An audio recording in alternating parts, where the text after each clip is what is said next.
Happy new year వచ్చేసింది జోరుగా, hearty welcome చెప్పేద్దామా హాయిగా. కొత్త కొత్త ఊహల్లో తెలిపోటియా, మనసులోని ఆశల్ని పంచుకో బ్రదర్.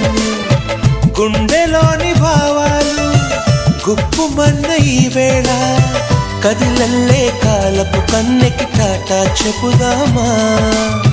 జనవరితో అడుగులు వేస్తూ ముందుకి పోదామా.